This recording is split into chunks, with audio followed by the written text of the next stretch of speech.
AI পাঠশালার এই ভিডিওতে আলোচনা করব এইচএস 2025-এর এডুকেশনের সাজেশন। তো আমি এখানে কিছু গুরুত্বপূর্ণ প্রশ্ন রেখেছি যেগুলো দেখলে তোমরা অনায়াসে একটা ভালো এক্সাম দিয়ে আসতে পারবে। এর আগে অলরেডি তোমরা বাংলা ইংরেজির ক্ষেত্রে দেখেছো অনেক প্রশ্নই কমন এসেছে। তো চলো আজকে আলোচনা করব এইচএস এডুকেশন সাজেশন নিয়ে।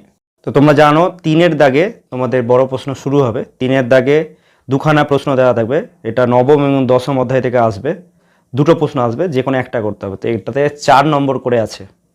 তো প্রথম যে ইম্পর্টেন্ট প্রশ্ন সেটা হচ্ছে দৃষ্টিহীন ও অন্ধ শিশুদের শিক্ষার প্রধান উদ্দেশ্য। দৃষ্টিহীন মানে অন্ধ শিশু, এদের প্রধান উদ্দেশ্য কী কী।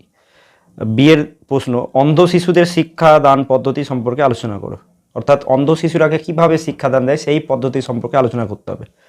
অথবা ব্রেইল পদ্ধতি সম্পর্কে আলোচনা করো। প্রতিবন্ধী শিশুদের শিক্ষার জন্য ভারত সরকার কি কি পদক্ষেপ গ্রহণ করেছে। নেক্সট কোশ্চেন, সর্বশিক্ষা অভিযানের মূল উদ্দেশ্যগুলো কি লেখো।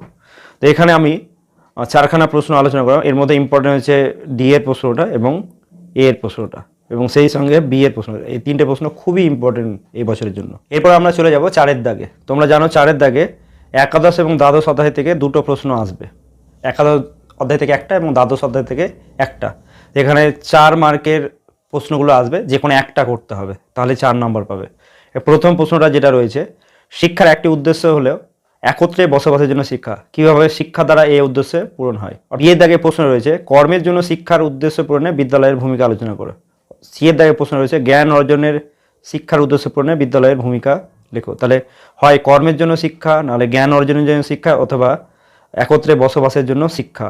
এই 3টের মধ্যে এবার যে কোনো একটা প্রশ্ন আসবে। তাছাড়া আরও এক্সট্রা প্রশ্ন দিয়েছি, সেটা হচ্ছে শিক্ষা প্রযুক্তিবিদ্যা কাকে বলে, শিক্ষাক্ষেত্রে প্রযুক্তির ব্যবহার, শিক্ষাক্ষেত্রে কম্পিউটার অথবা ইন্টারনেটের ব্যবহার লেখা। এটাও খুব ইম্পর্টেন্ট প্রশ্ন এই বছরের জন্য, এবং প্রথম 3টে খুব ইম্পর্টেন্ট। ঠিক আছে,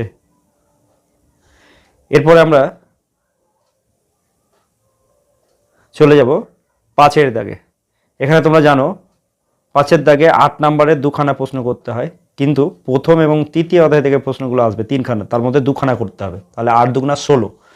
প্রথম প্রশ্ন, সাধারণ মানসিক ক্ষমতা কাকে বলে, সংক্ষেপে স্পিয়ারম্যানের দ্বি উপাদান তত্ত্বটি আলোচনা করো। বিয়ের দাগের প্রশ্ন, ক্ষমতা কাকে বলে, থাস্ট্রনের বহু উপাদান তত্ত্ব বা দলগত উপাদান তত্ত্বটি আলোচনা করো। সিয়ের দাগের প্রশ্ন, আগ্রহ কাকে বলে, শিক্ষাক্ষেত্রে আগ্রহের গুরুত্ব লেখো। ডি এর দাগের প্রশ্ন, মনোযোগ কাকে বলে, শিক্ষাক্ষেত্রে মনোযোগের গুরুত্ব লেখো।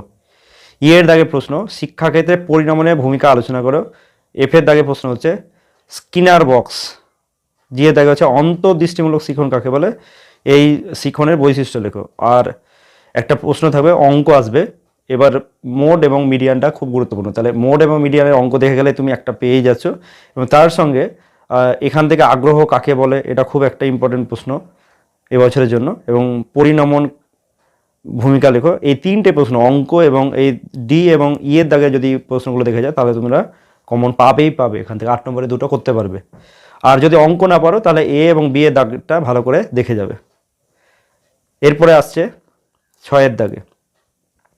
তো এখানে তোমাদেরকে 8 নম্বরে 2খানা করতে হবে। চতুর্থ থেকে অষ্টম অধ্যায়, অর্থাৎ চতুর্থ, পঞ্চম, ষষ্ঠ, সপ্তম, অষ্টম, এই কটা অধ্যায় থেকে 3খানা প্রশ্ন আসবে, যে কোনো 2টো করতে হবে।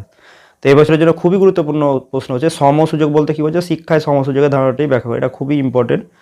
এবং নেক্সট যে কোশ্চেনটা রয়েছে সেটা হচ্ছে বিশ্ববিদ্যালয় শিক্ষা কমিশনের গ্রামীণ বিশ্ববিদ্যালয় সংক্রান্ত সুপারিশগুলি আলোচনা করো।